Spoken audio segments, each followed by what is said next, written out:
আল্লাহ রাব্বুল আলামিন সূরাতুল বনী ইসরাঈলের মধ্যে বলেন, وَقَضَى رَبُّكَ أَلَّا تَعْبُدُوا إِلَّا إِيَّاهُ وَبِالْوَالِدَيْنِ إِحْسَانًا إِمَّا يَبْلُغَنَّ عِندَكَ الْكِبَرَ أَحَدُهُمَا أَوْ كِلَاهُمَا فلا تكن لهما وقل لهما قولا كريما।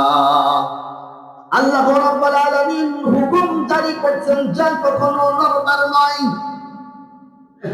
তিনি বলছেন সর্বপ্রথম আল্লাহ তাআলার ইবাদত করতে হবে এবং মা বাবার আনুগত্যে যেন দিল পরিমাণও ত্রুটি না হয়।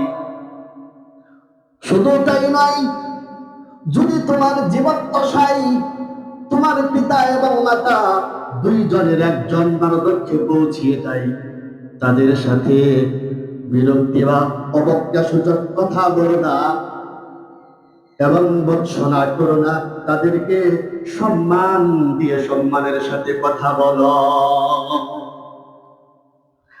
আল্লাহ রাব্বুল আলামিন এই আয়াতের মধ্যে মেসেজ দিচ্ছেন সর্বপ্রথম আল্লাহ রাব্বুল আলামিনের ইবাদত করতে হবে। আল্লাহ রাব্বুল আলামিন যা আদেশ করেছেন, যা নির্দেশ করেছেন, সেই আদেশ নির্দেশ আমাদেরকে মেনে চলতে হবে। তারপরে মা বাবার খেদমত করতে হবে। মা বাবা যখন বৃদ্ধ হয়ে যায়, বয়স্ক হয়ে যায়, চলতে পারে না, ফিরতে পারে না, এমত অবস্থায় পৌঁছিয়ে যায়, যদি মা বাবা বেঁচে থাকে তাহলে তাদেরকে খেদমত করতে হবে। কারণ তারা আমাদেরকে তাদের নিজের উপর হারাম করে কত কষ্ট করে আমাদেরকে লালন পালন করেছে।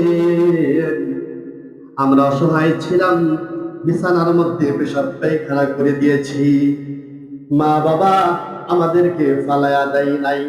আজকালকার সময় আমাদেরকে দেখা যায় যাদের মা বাবা বৃদ্ধ হয়ে যায়, তারা মা বাবার দেখাশোনা করে না, মা বাবার সাথে চোখরা নেয়ার কথা বলে। আল্লাহ রাব্বুল আলামিন সূরাতুল বনী ইসরাঈলের মধ্যে বলেন, واخفض لهما جناح الذل من الرحمة وقل رب ارحمهما كما ربياني صغيرا। যদি তোমার পিতা এবং মাতা বার্ধক্যে পৌঁছে যায়, তাদের সাথে তুমি নম্রতার বাহু সদৈভাবে নম্রতার বাহু প্রসারিত করে দাও। আর তোমার প্রতিপালকের কাছে বলো, হে আমার রব, হে আমার প্রতিপালক, তাদের প্রতি দয়া করো, রহম করো, যেমনি ভাবে তারা আমাকে শৈশবে লালন পালন করেছে। আল্লাহ তাআলা মেসেজ দিচ্ছেন, বার্তা দিচ্ছেন যে যখন তারা বার্ধক্যে পৌঁছে যাবে, তোমাদের নম্রতার হাত তোমরা প্রসারিত করে দাও। আর আল্লাহ তাআলার কাছে তুমি দোয়া করো। কি দোয়া করবে আল্লাহ তাআলা শিখিয়ে দিচ্ছেন, রব্বির হামহুমা কামা রাব্বায়ানি সগীরা। হে রব, হে আমার প্রতিপালক, হে আল্লাহ, তাদের প্রতি আপনি রহম করেন, দয়া করেন, যেমনি ভাবে তারা আমাদেরকে শিশুকালে শৈশবে আমাদেরকে লালন পালন করেছে। শুধু তাই না, আল্লাহ রাব্বুল আলামিন আরো বলতেছেন, রাব্বুকুম আ'লামু বিমা ফি নুফুসিকুম ইন তাকুনু সালিহিনা ফাইন্নাহু কানা লিল আওয়াবিনা গফুরা। মা বাবার সাথে চলতে ফিরতে গেলে হঠাৎ করে কোনো ভুল ত্রুটি হয়ে যেতে পারে, এটা স্বাভাবিক।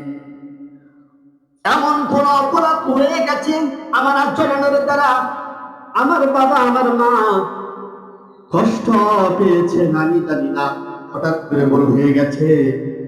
ভুল হওয়ার কারণে আল্লাহ রাব্বুল আলামিন বলছেন যে যদি তুমি সৎকর্মশীল হও তবে তুমি ক্ষমা চাও। তুমি ক্ষমা চেয়ে তোমার মা বাবার কাছে ফিরে আসো, আল্লাহ তাআলার কাছে ক্ষমা চাও, কারণ আল্লাহ রাব্বুল আলামিন তওবাকারীকে ভালোবাসেন। যে আল্লাহর দিকে ফিরে আসে তাকে আল্লাহ রাব্বুল আলামিন ভালোবাসেন, তার প্রতি আল্লাহ রাব্বুল আলামিন বড় ক্ষমাশীল। চিল্লা বলেন আল্লাহু আকবার। যদি ভুল হয়ে যায়, ত্রুটি হয়ে যায়, আমি কথার দ্বারা উচ্চ সুরে কথা বলে ফেলেছি মা বাবার সাথে, চোখ রাঙায় অনেক সময় কথা বলি, তার চরমটা কথা বলে ফেলেছি ভুল কারণে। মা বাবার কাছে যদি কোনো সন্তান ভুলের জন্য ক্ষমা চায়, মা বাবা কখনো মাফ না করে দিয়ে থাকতে পারে না। মা বাবা অবশ্যই সন্তানকে অনেক ভালোবাসেন, অপরাধ করলে সাথে সাথে মা বাবা কিন্তু সন্তানকে ক্ষমা করে দেন। চিল্লা বলেন আল্লাহু আকবার। এজন্য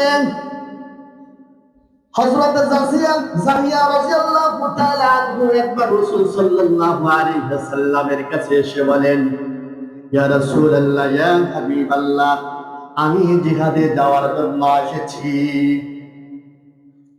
তখন রাসূল সাল্লাল্লাহু আলাইহি ওয়াসাল্লাম বললেন, তোমার মা কি জীবিত আছেন? তখন সাহাবী বললেন, হ্যাঁ, আমার আম্মা জান এখনো জীবিত আছে। তখন রাসূল সাল্লাল্লাহু আলাইহি ওয়াসাল্লাম বললেন, তোমার জিহাদে যাওয়া লাগবে না, তুমি তোমার মায়ের খিদমত করো, কারণ হলো তোমার মায়ের পায়ের তলদেশে তোমার জান্নাত রয়েছে। চিল্লা বলেন সুবহানাল্লাহ। মায়ের পায়ের তলদেশে কি জান্নাত রয়েছে।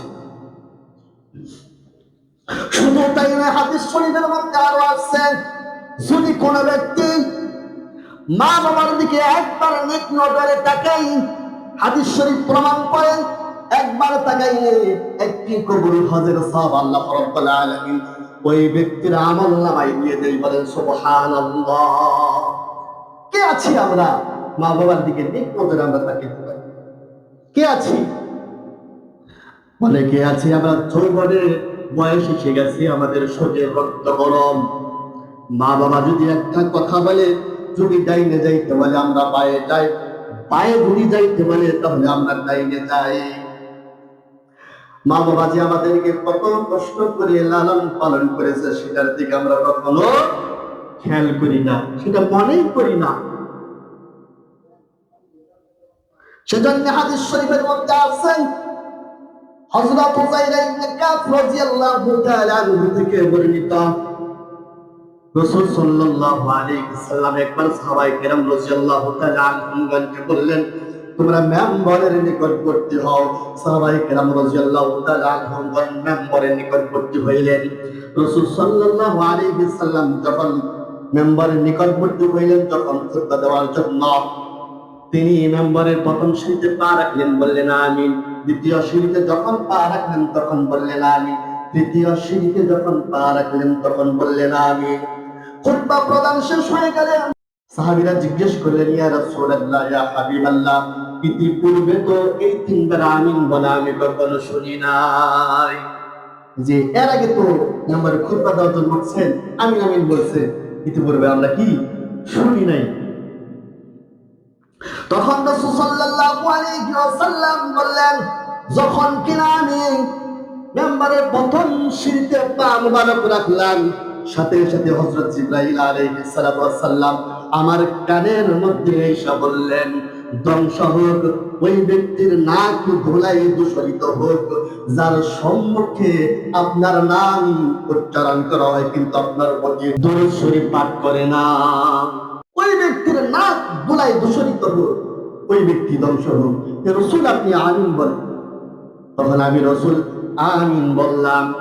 যখন আমি দ্বিতীয় সিঁড়িতে পা রাখলাম, পা রাখার সাথে সাথে জিবরাইল আলাইহিস তিনি বললেন, ইয়া রাসূল, ওই ব্যক্তিও ধ্বংস হোক যে ব্যক্তির সামনে রমজানুল মুবারক মাস আসছে, রমজানুল মুবারক মাস আসার পরে সে নিজের গুনাহগুলি মাফ করাইতে পারলো না, ওই ব্যক্তিটাও ধ্বংস হোক। রাসূল আপনি আমিন বলেন। রাসূল বললেন আমিন। যখন রাসূল সাল্লাল্লাহু আলাইহি ওয়াসাল্লাম তৃতীয় সিঁড়িতে তার পা মোবারক রাখলেন। রাখার সাথে সাথে জিবরাইল আলাইহিস সালাম আবার তার কানে কানে এসে বললেন, হে রাসূল, ওই ব্যক্তি শহর যার মা এবং বাবা দুইজনের একজন বেঁচে আছে, তাদেরকে খেদমত করে জান্নাত কামাইতে পারলো না, ওই ব্যক্তির নাক ধুলাই দূষিত হোক এবং ওই ব্যক্তি ধ্বংস হোক। হে রাসূল, আপনি বলেন আমিন। রাসূল আমিন বললেন। আমিন বলার ধরে এই বদুয়াটা কবুল আর মঞ্জুর হয়ে গেছে। সেজন্য মেরে ভাই দোস্ত বুজুর্গ, রমজানুল মুবারক মাস এসে গেছে, আমাদের গুনাহ মাফের একটা সুযোগ। আর মা বাবার সাথে সুন্দর আচরণের মাধ্যমে আমরা জান্নাত কামাইতে পারি। সেজন্য মা বাবার সাথে কখনো চুপ রাঙাইয়া উচ্চ সুরে কখনো আমরা কি কথা বলবো না। যদি ভুল ত্রুটি হয়ে যায়, উত্তম আচরণের ধারা, উত্তম কথার দ্বারা সেই ভুল ত্রুটি সেগুলা কি মিঠে যায়। সেজন্য আমরা ভুল ত্রুটি করে থাকলে মা বাবার কাছে আমরা ক্ষমা চাইব, মা বাবা আমাদেরকে ক্ষমা করে দিবে। আর ক্ষমাশীলকে আল্লাহ তাআলা কি ভালোবাসেন, আল্লাহ তাআলা হচ্ছে সবথেকে বড় ক্ষমাশীল। সেজন্য আল্লাহ তাআলা এই তিনটি আয়াতের মধ্যে আমাদেরকে বনী ইসরাঈলের এই তিনটি আয়াতের মধ্যে মেসেজ দিচ্ছেন, সর্বপ্রথম আল্লাহ তাআলার উপর ঈমান আনতে হবে, তারপরে মা বাবার খিদমত করতে হবে, তারপরে নিয়তকে সহি করতে হবে যে আমি আজকে থেকে আমি ভুল ত্রুটি যেগুলো করেছিলাম, ভুল ত্রুটিগুলো আল্লাহর কাছে ক্ষমা চেয়ে আর ভুল ত্রুটি করবো না, আল্লাহর বিধান অনুযায়ী চলবো, মা বাবার খিদমত করবো এবং নিজের আমলকে ভালো করবো। এরকম নিয়ত আমাদেরকে করতে হবে। আল্লাহ তাআলার ইবাদত, মা বাবার খিদমত এবং নিজের নিয়তকে সহি করার জন্য আল্লাহ তাআলা আমাদের সকলকে তৌফিক দান করুন। সকলেই বলি আমিন।